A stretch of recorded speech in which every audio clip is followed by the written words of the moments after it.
I can promise you right now, this is going to be a long video. Over the last 6 months, occasionally I get an email from somebody that's found my blog online, and they ask me, "Is this me?" And I say, "Yes, but please don't spread it around, okay?"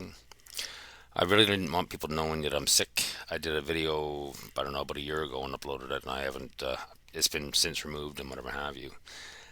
But I've had people ask me about updates and what the hell is going on because they know that I'm not in very good shape. Okay. So, if you can follow me, I'm going to explain my medical journey for the last 5 years and explain to you exactly what I went through.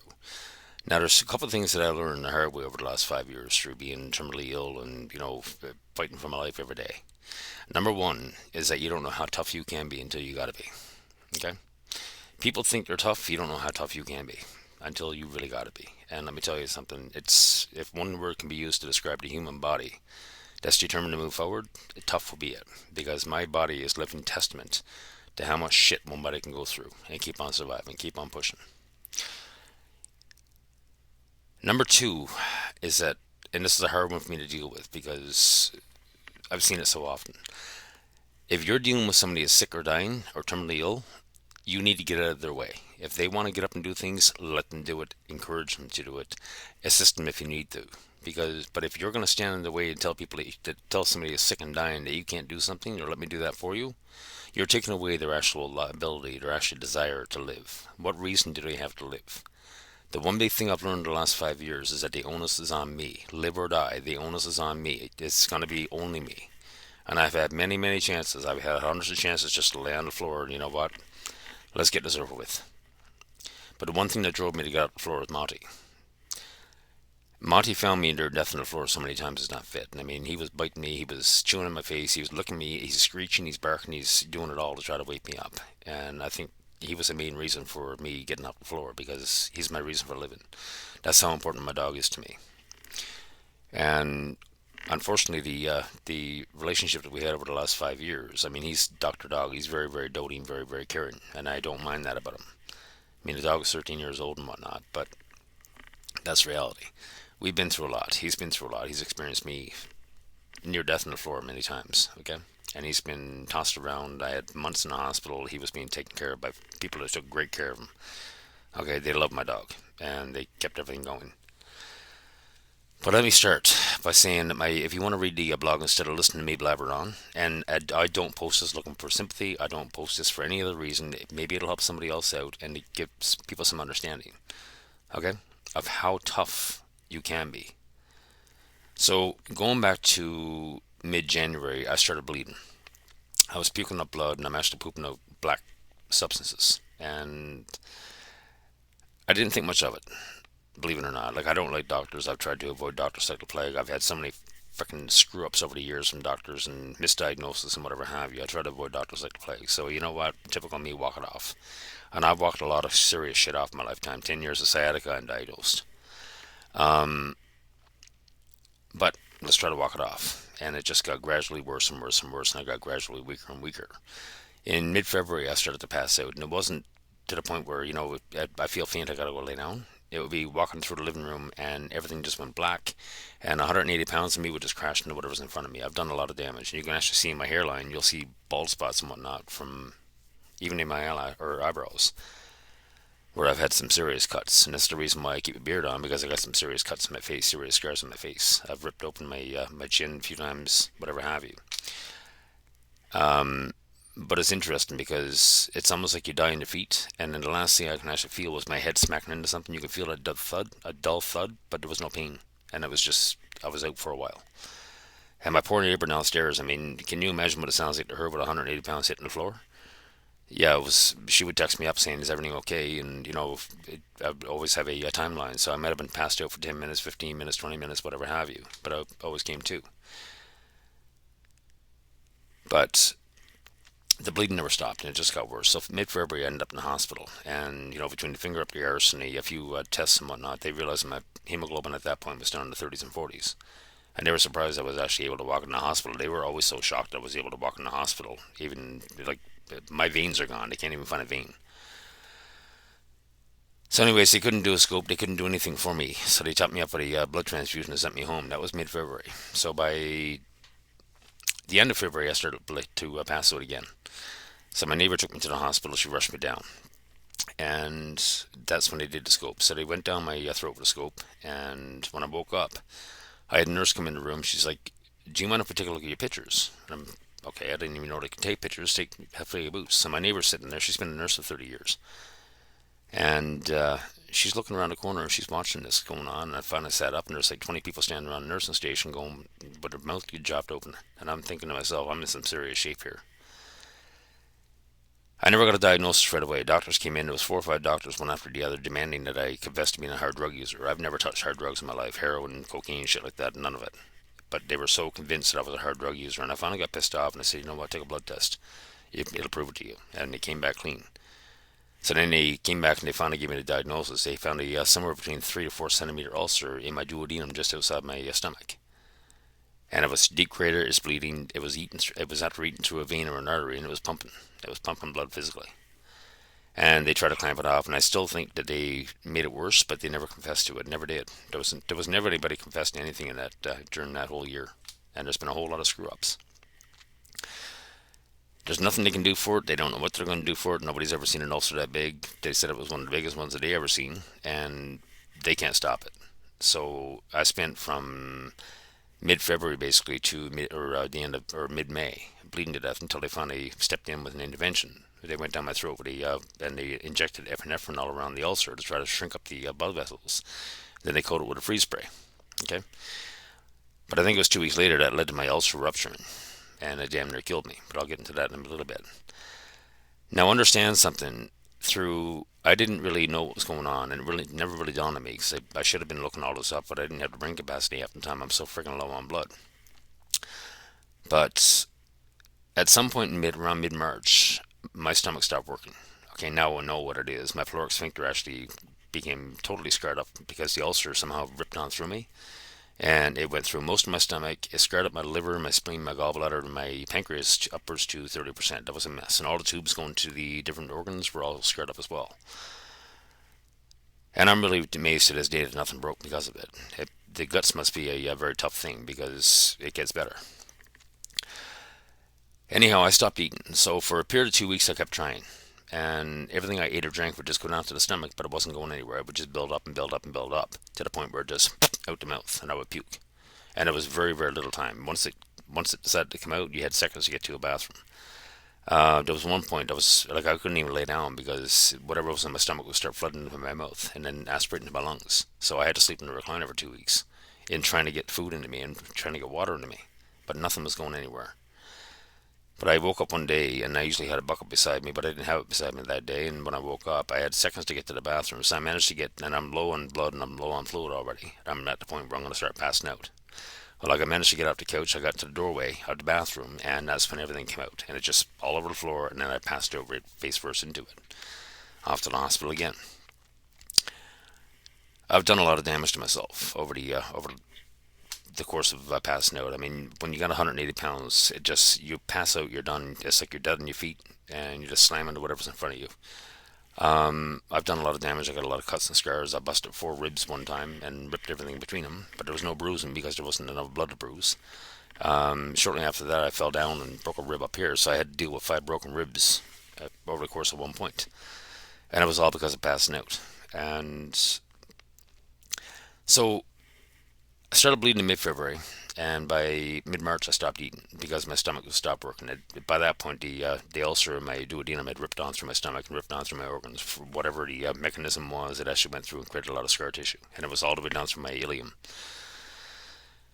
And I didn't even know that at that point until August that year. Believe it or not, nobody ever told me that. They had done multiple scopes. They had been into the duodenum. For some reason, nobody could ever tell me that I was full of scar tissue and that my pylorus wasn't working. So I started losing weight. So for 2 weeks, I kept trying to eat, and the hunger pangs were incredible. So just bear in mind, so mid-May or mid-March, I started to starve to death and started to dehydrate to death. And at the same time, I am bleeding to death from that freaking bleeding ulcer. So from mid-March to mid-May, I'm starving to death, I'm bleeding to death, and I'm dehydrating to death at the same time. And people are it drives me crazy when people say, you know what, oh, I know what you've been through. No, you have no idea what I've been through.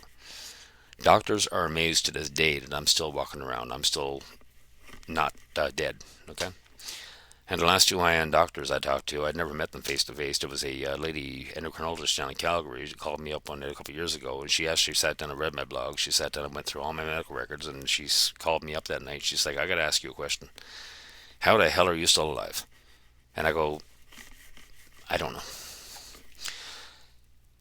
But anyhow, they managed to start bleeding in May, and all through this, I had Dr. Stephen Ip, and he, from what I understand, he was on rotation for gastro. He wasn't going to be a gastro doc in the first place, but that's what I was dealing with. And all he told me to do was take my Pandaloc, the pantoprazole, magical drug. And he was so concerned it was, pantoprazole is going to work. That's all it is.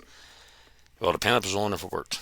So I checked into the hospital on his behalf for his request for a month to get on a high steam pantoprazole drip, and that's when they came in and they discussed doing the intervention that I signed off on, where they went down with epinephrine and uh, shrunk everything up. And then 2 weeks later, I woke up in a whole lot of pain.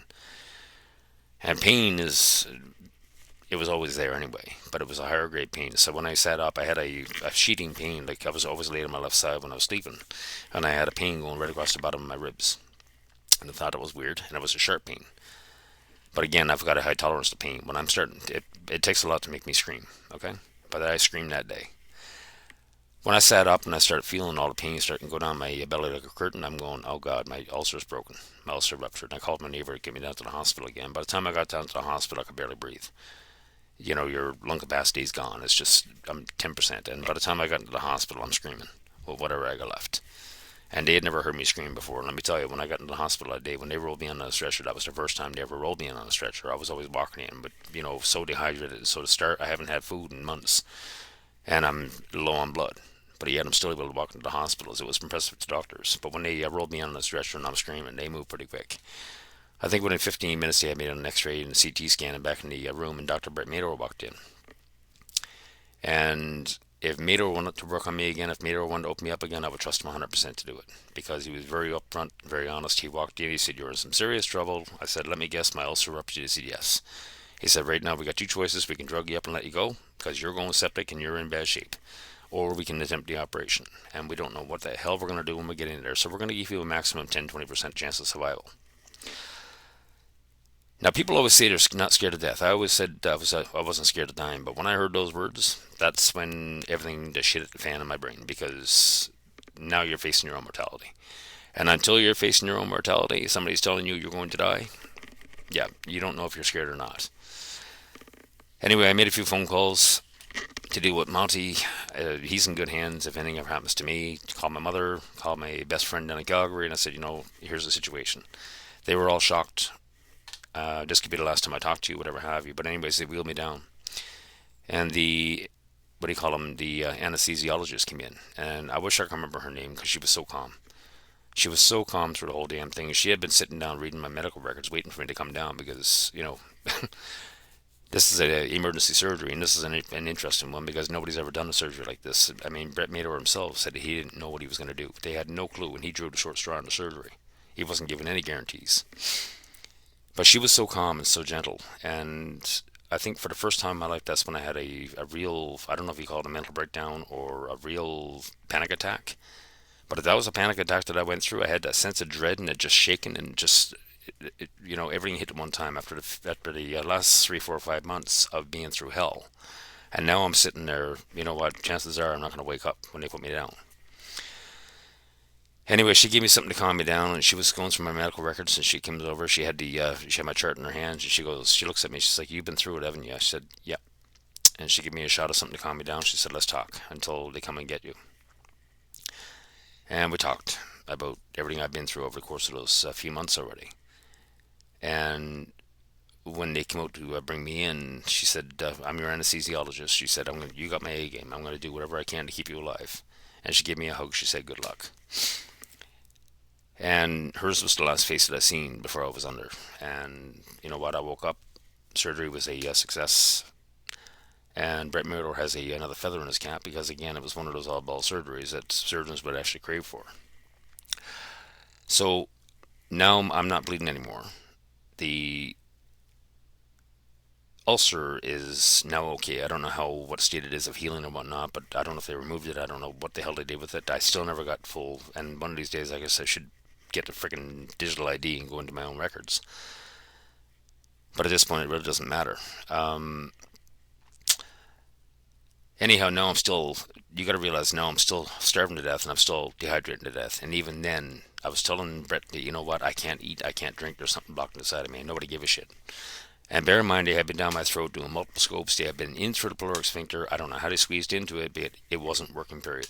And I was full of scar tissue by August.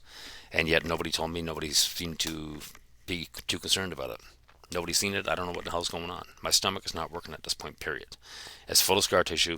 Pyloric sphincters are not working. My duodenum, my ileum, and jejunum are a bloody mess. And nobody's able to tell me that what's going on. So I kept up this game. I had to go into the hospital every 5, 6 days for fluid. Now, people say you can go 4 months without food. You can go 4 days without water. I can tell you right now, you can go 5.5. You can go over 5 months without food as an average person. If you're obese, you can go a lot longer because your body is going to eat itself to survive. Okay, it starts living on the fat, and then it eventually starts eating your muscle mass. But you can go about 6 days without water, and let me tell you, it's not pretty. But you got to have some drive and you got to have some friggin' toughness to do it. But you can go 6 days without water. I can tell you that right now. But not much longer beyond that, because at that point I'm pretty much near death, and I got to get to the hospital, and I can't even drive at that point. You know what? I got to be escorted to the hospital, so to speak. August 1st, I passed out again from dehydration, and I went down on the floor, and I smashed up my eye. And it just so happened I've been living in the condo for, I don't know, 5 or 6 years at that point, but it was a new couple moved in, and they found me on the underground parkade. Now, understand, by August 1st, I'm 115 pounds. Okay, I look like a freaking homeless drunk, and that's what they thought I was, because I was passed out cold drunk on the freaking floor when they found me. I'm 115 pounds, and I said, you know what? I live here. Can you please just help me up to my condo? I got to deal with my dog and get back to the hospital. And I seen them after the fact, and they were pretty concerned about it. But anyways, thank you so much. I don't remember their names. I don't even know who they were. But I checked into the hospital on August 1st, and I never got out till October 30th. Okay, so that was 3 months incomplete. And in August that year, I met Erica Hasse. And I wish to God I never heard those two names. Erica is the supposedly a best cancer surgeon in Western Canada. And all I heard is that she's the best of the best of the best. You know what? You want her to operate on you. Well, you know what? I finally relented and said yes. And I wish I had gone back to Brett Medor, because Brett would have killed himself for me, I think. Anyways, the plan was Erica told me the plan. She was going to do, I can't remember if it was Bill Roth 1 or Bill Roth 2, but she drew it on the board and whatnot. It was going to be a partial or full stomach removal. She didn't know at that point. I get it. And they were going to reroute everything else to make it work, because my pyloric sphincter is shut down. That's the reason why I'm losing weight. And again, bear in mind, at this point, I'm 110 pounds. Now, one more thing you got to realize, and this is how stupid the medical system is. By August 1st, I hadn't had a meal in 4.5 months. I hadn't eaten, I hadn't drinking in 4.5 months, and they were concerned that I was my belly was impacted. Does any doctor out there not realize that if you're not eating, then your bowels are all gravity fed? If you're not eating, if there's nothing going in, there's nothing going to come out. So understand that I had a belly full of real rotten bad stuff for 5.5 months. Okay, and I'm going to get into that a little bit later on. But they were trying to feed me laxatives by mouth, and they even wanted to do an enema on me.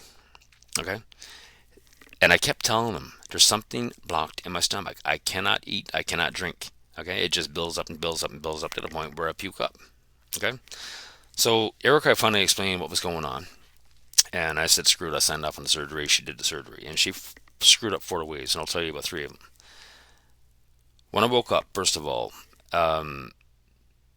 within 2 days of the surgery, and it was massive surgery. I'll post the pictures at the end of this video, and you can actually see it, because they cut me open from my bottom of my sternum down to my belly button.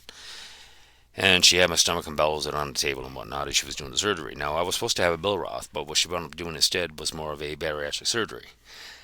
But what I have is worse than bariatric surgery. Okay, when through bariatric surgery, from what I understand, they either do a lap band where they actually band out the stomach. They restrict the flow of food into the duodenum, because your duodenum, your ileum, and jejunum are your main areas of absorption. And then they put in a gastric bypass, which is a jejunal gastro bypass, where they cut a hole in the bottom of your stomach, and they cut a hole in your jejunum, and they join the two together, making a hole, so that food can actually go from your stomach directly into your bowel, bypassing all of the main absorption areas. This is how you lose weight.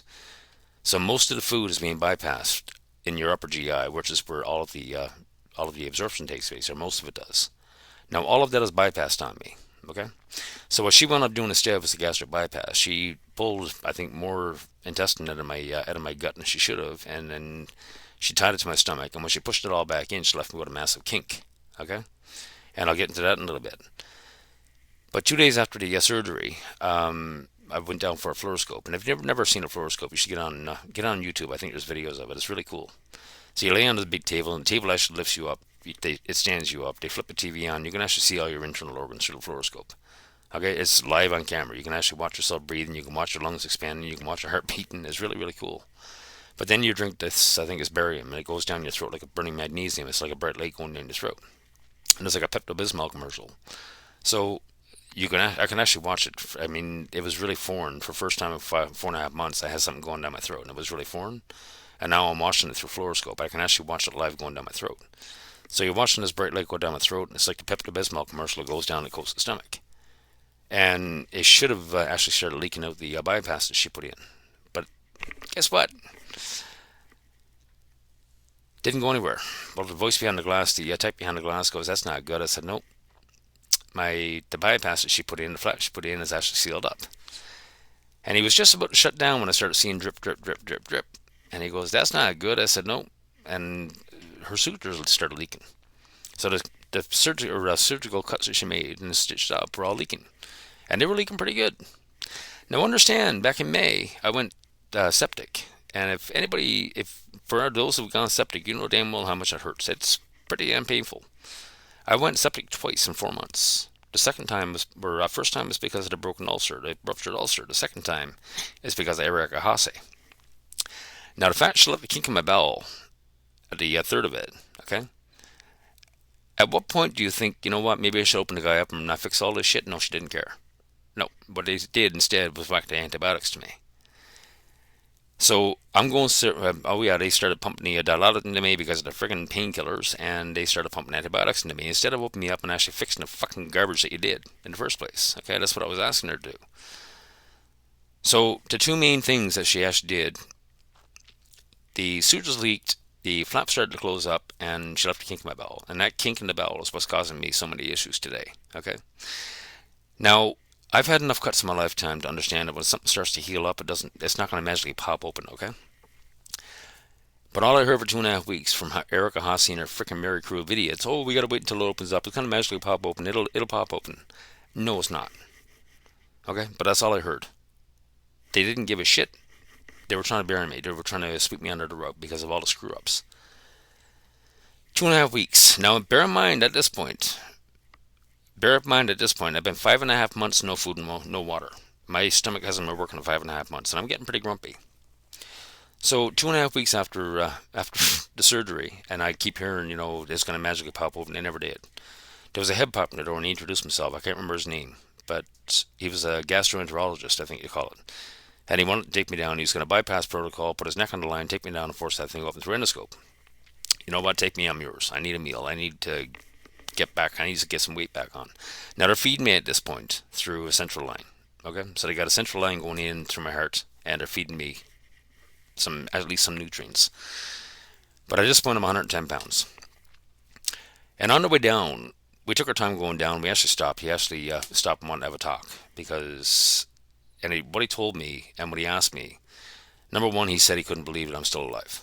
Okay, he's very, very impressed that I'm still alive after what I went through. The months of bleeding, starvation, dehydration, and everything else, going through all this ulcers crap and everything else. He said there's a lot of eyes in your case right now. There's eyes from all around the world that are curious about your case because nobody's ever seen an ulcer this big. Nobody's ever seen an ulcer this big with this kind of placement. That was deep crater and bleeding. Okay, and nobody's ever seen anybody that's going to survive this. But he said he was pretty impressed. Anyways, he takes me downstairs and forces this thing open. So when I woke up, it takes a little bit for the body to, get adjusted and whatnot after you wake up from that twilight sedation they put you in. And nurse came in a little while later, and she's like, I see you had the procedure to get your flap opened up. She said, your first meal, you're going to be having hospital fish for supper. And I'm thinking to myself, after 5.5 months of no freaking food, I'll be goddamn if hospital fish is going to be my first meal. Now, at this point, I've been locked up in the bedroom for, I don't know, a month. couldn't get anywhere. I had surgery, whatever have you. And I begged the nurses, you know what? Can you please let me out of here? Let me get out in the backyard. It's a beautiful day. I need some fresh air. And the nurses, God love the nurses at the Grey Nuns surgical ward because they are incredible. Okay, doctors are a bunch of idiots for the most part. Not all of them. There's some good doctors down there, but for the most part, a lot of doctors just don't seem to give a shit. And it's catching on like disease. You know what? If nobody else, if you don't care, then why should I? But the nurses at the Grey Nuns, thank you so much. And if anybody's watching this, thank you so much because you saved my life. You've made life possible, and they went to bat for me many, many times. They put their own freaking careers on the line to fight for me. But anyways, nurse comes in and I asked her, you know what, can you just unleash me? You let me out in the backyard. I need some fresh air. I'm going to be, before I go stroking crazy. I said, you know what, I've been through. I'm tough. It's not going to kill me to go sit in the backyard for an hour. So she went and got the nursing manager and we had a long talk. She said, you know what, I'll let you go. We'll disconnect you from the IVs and whatnot, and you can feel free to go on out. But stay in the backyard, and she gave me her personal cell number if anything happens. Now, at this point, it's been 5.5 months since I've had anything to eat or drink. And now I'm determined to get food. I'm 2.5 weeks out of surgery, okay? Out of massive surgery. I just had my staples taken out. I'm outside now at my iPhone or my Samsung phone looking for food, and the nearest place now is Tim Hortons. So I'm 110 pounds. I'm 2 weeks out of surgery. I'm full up on water, thankfully, from IV, and I walked to Tim Hortons. And I had to stop 3 times to get over there. I wasn't sure if I was going to make it there or back, but I had to make the walk to prove to myself that I can do it, right? So I got over to Tim Hortons. I ordered a large sandwich and I had a cup of coffee. I bought a cup of coffee and a dozen donuts. I haven't had a cup of coffee in 5.5 months, and I love my coffee.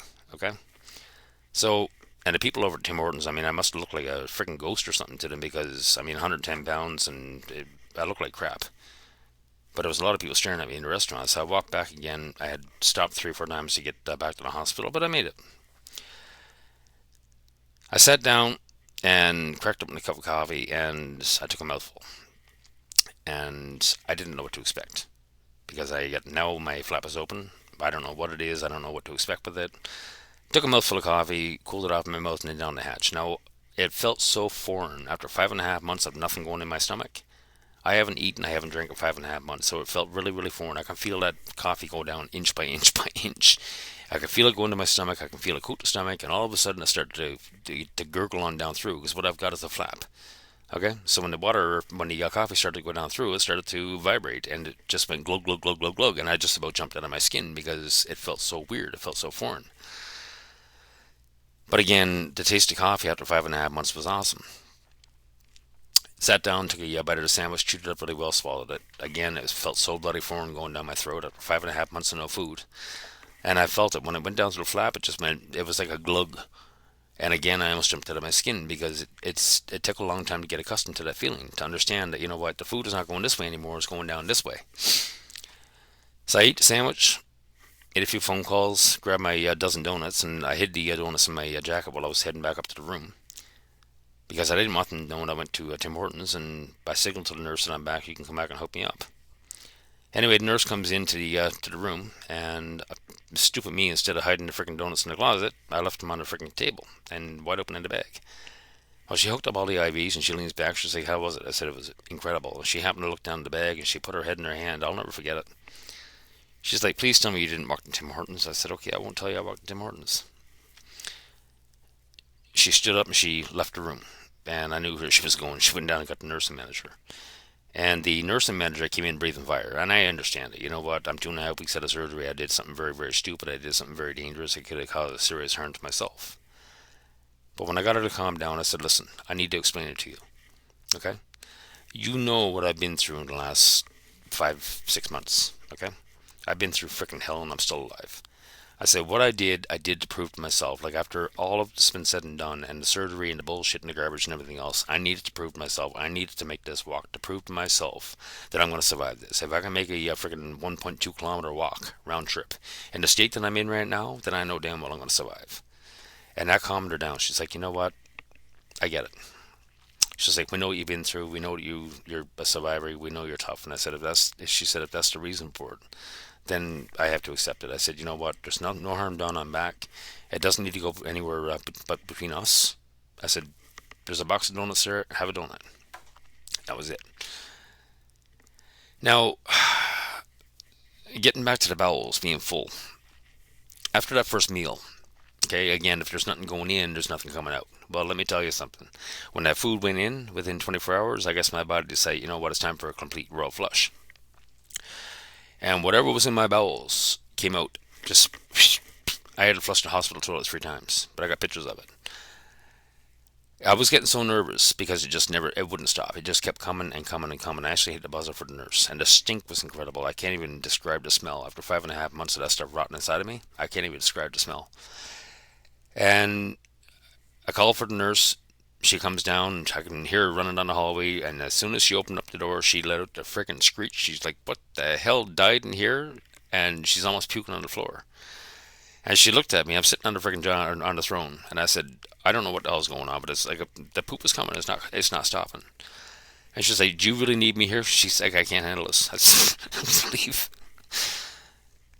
But at that point, now understand when they had left a kink in my bowel, okay, and my liver, for some reason, it took me a while to figure out that my liver, for some reason, keeps producing bile, excess amounts of bile. And there's certain foods that I eat, or majority of foods out there that I eat, will trigger my liver to go into overdrive producing bile. Okay, and I don't know what it is. Doctors can't explain it to me. Nobody seems to give a shit. But when that happens, in order to create bile, the liver starts sucking water out of your body. Okay, so when my veins start disappearing, like you can see my veins right now, they should be popping. I'm about 70% right now. Okay, but I am still probably 30% dehydrated. I'm constantly dehydrated. I'm very rarely ever topped on full of fluids because, again, with the absorption parts of my bowel are all cut off. They're all kaput. But when I started puking, and it took me months to try to understand that it was food that was causing it. Okay, so when I started getting triggered on different foods, I was eating hospital foods or eating food that was brought to me, whatever have you. There's certain most of the foods would actually trigger this response. So with the kink, my caloric sphincter doesn't work, and I've got a massive kink in the bowel right here. So when my liver, my spleen, my gallbladder, and pancreas start spitting out fluids into the duodenum, it can't go anywhere. Okay, so it can't go back through the stomach, and it can't go down through the kink, and it just builds up and builds up and builds up. And that with that whole section of bowel, when it gets to the point where it's full and can't hold anymore, it's about 2.5 liters of fluid. Now, understand that a liter of fluid, 1 liter of fluid weighs approximately 1 kilogram, and I'm puking up 2.5 liters at one time. Okay, and when it comes out, it's sore, it's painful, and every time I puke, it's coming straight from the bowel. It's coming from the bowel up through my gastric bypass into my stomach and then out my mouth.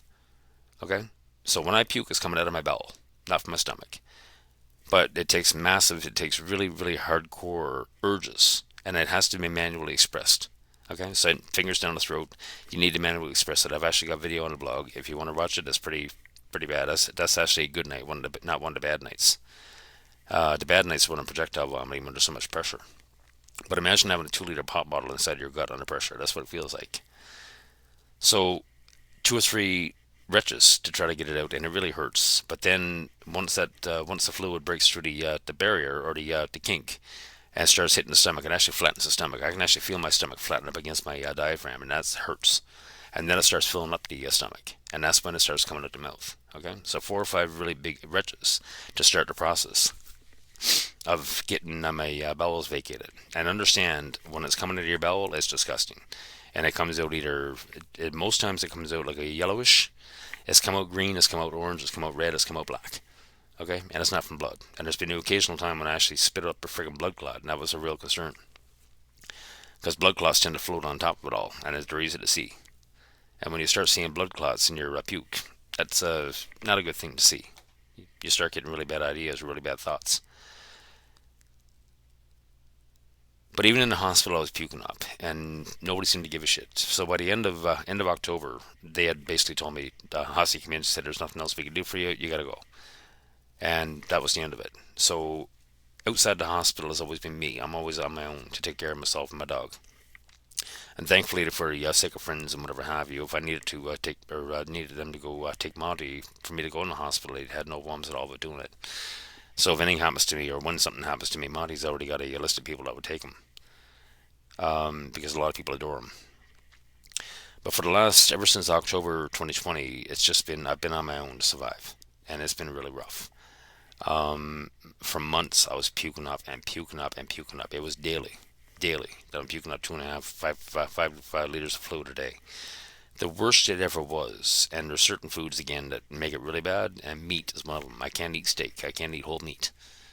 I can't touch beef at all. The last time I ate beef, I had 2 ounces of steak, and I have a family member that can verify this. Within 2 hours, I started puking up. I lost 22 pounds of fluid. I puked up 22 pounds of fluid in a 4 hour period because it doesn't stop. You get to the point where the whole intestine between the kink and the phlorac sphincter fills up. 2.5 liters. You spit that out, and it fills up again. You spit that out. It fills up again. You spit that out, and it's just, you know what? At some point, I'm 130 pounds. I was 130 pounds when I puked up 22 pounds of fluid. Imagine what that felt like, and imagine the dehydration. It damn near killed me.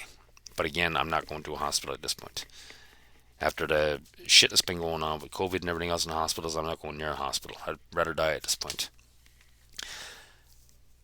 And again, with the fact that everything, all the main areas on me are all bypassed, my absorption of food and water is very, very slow. I don't get the same impact of fluid as you do, so it takes me days to get hydrated again. And I'm drinking water like a freaking horse to try to get dehydrated or try to get hydrated.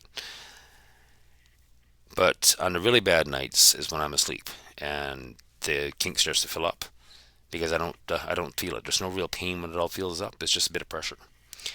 And at some point, it can't hold anymore and it starts to leak. Okay, and when it starts to leak, it when you're laying down, it actually comes up to your stomach and comes up in your mouth, and you want to get in bowel reflux. And when I get bowel reflux, it's a mouthful, but you're choking on it, and at that point, it's starting to aspirate down your lungs. Now, when you get bile into your lungs, it's very corrosive stuff, and that stops your breathing. So by the time you get to a bucket or a toilet or something like that, you manage to just try to stay conscious enough. You can't breathe. You try to stay conscious enough to get your gut cleared out, and then just pass it on the floor. And I don't know at that point if I'm going to wake up or not or just die because I don't know how much bile is in my lungs. I don't know how much damage it's caused, but it's caused a lot of damage to my lungs. So between all the starvation, the malnutrition, and right now my diet sucks because I can only live on certain things. It's taken me a long time. I lived on bologna and bread, no condiments for 2 years. 2 freaking years I lived on bologna and bread because it actually allowed me to. It cut back a lot on the puking. Now I understand that bologna was still causing me to puke, but now I found other foods. I was always scared to try different foods because every time I did, it was a nightmare. So I lived on bologna and bread with no condiments for 2 years, and I'm living alone. Okay, I would have been dead on the floor of Monty in the condo, and you know what? It wouldn't be until you start to stink that people start to find you. I don't have any family that's close enough to take care of me or help me out. I don't have friends that can help me out. If you want to see who your real friends are, tell them you're terminally ill and dying because most of them are going to take off because they're not comfortable with it. So I spent the better part of the last 4 years alone on my own, trying to take care of myself. I can't work anymore. I'm out of the game. Right now I'm 120 pounds. I look actually a little bit bigger because of the beard and whatnot. That's partially why I keep the beard on. But yeah, it's been rough. But I'm still kicking. All of this has been going on since January 2020. Here it is, May 2025, and I'm still here. I don't know how I'm still here. I don't know why I'm still here, but there's a reason for it. There has to be a reason for it. And like I say, the main thing that keeps me going right now is Monty. My dog Monty is the most important thing in my life, and he's the one that keeps me going. He's my rock. He's my reason for getting out of bed in the morning. And everybody needs a reason to get out of bed in the morning. You know, but being sick gives me a lot of ass time too, and a lot of research time and whatnot. That's a reflection of the videos that I've been putting out. There's gonna be more comments, by the way. So, if there's any doctors out there that want to talk, that have any idea what might be going on with me, I'd love to hear from you. Otherwise, you can take this as a warning. Don't ignore gut pain. For the longest time, I had burning pain just in my ribs, just underneath my ribs, and that was the ulcer that was actually hurting. I ignored it and dealt with it. And there was a lot of times it was like a fire in the belly, but I still walk it off, right? Don't ignore when you got pain in your gut, like a certain one spot in your gut. Don't ignore it because chances are it's an ulcer and it's going to get worse. It's not You're not going to walk it off. But in my case, nobody ever figured out what caused it. There was no correlation with anything. There was no drug use. There was no like all the common stuff. They couldn't even find Heliobacter in me. I think that's what it's called, the bacteria that causes the ulcers. They couldn't even find that. It was negative. So nobody even understands where the ulcer came from. It just kind of showed up. But yeah, it's been a hellish year, and life goes on. Again, I'm not posting this for sympathy. I don't want people's sympathy. Maybe it'll help somebody else out, but maybe it'll help you understand a little bit about me as well. Before signing off, I just want to say that, for me, the dog is everything. Like, Monty is everything to me. And dogs are everything to me. Dogs are amazing. Dogs are the freaking best. And dogs are so easy once you understand the human animal. Once you understand the animal that you are. Once you understand the human animal, the dog becomes easy. Once you understand what makes you aggressive, once you understand what scares you and makes you reactive, the dog becomes easy because it's no different. Okay? It's your emotions, your instincts that drive all your behaviors, and your emotions and instincts can drive other animals' behaviors. Step back and look at your dog differently. Okay? And just try to enjoy life. People are so stressed out these days. Everywhere I look, people are stressed out. People are all loaded up on cortisol, and you actually stink of fear to your dog if you're hot on cortisol and adrenaline. That's got to change. Calm down. You know, life's too freaking short. And let me tell you something, life can change in a heartbeat. I've learned that the hard way, especially over the last 5 years, because it's been drastic. I've aged 20 years in the last five, at least 20 years in the last five. People have made comment on my looks, but I want to get a haircut, but I want to shave a beard. I could care less about my looks right now. My looks are right at the very bottom of my list of concerns. That's reality. Okay? And when you're sick, it tends to change your priorities. What used to be very important is not important anymore. And if anybody wants to talk about death and dying, let me know. I'm all ears. I have no problems at all talking to people. But again, just understand if you're dealing with somebody who's sick and dying and whatever have you, you need to get it away. You need to encourage them to get out their ass because the onus has to be on them. Where's your will to live? How badly do you want to live? You know what? If you want to live bad enough, get off your ass and help yourself. And that's just reality. Like I say, if I had somebody standing in my way the last 5 years, blocking me, telling me I couldn't do something, I wouldn't be here right now. Okay?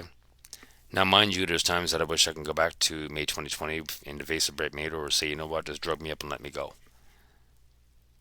But there's still that part of me that just, it's not ready to go yet. And I don't know what it is. There's something still driving me to stay alive.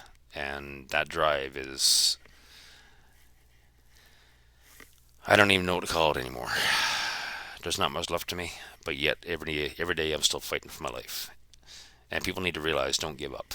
Okay? Do not give up. Even in the face of dying, if you know you're going to be dying, don't give up. You know what? Fight it. Have a good day.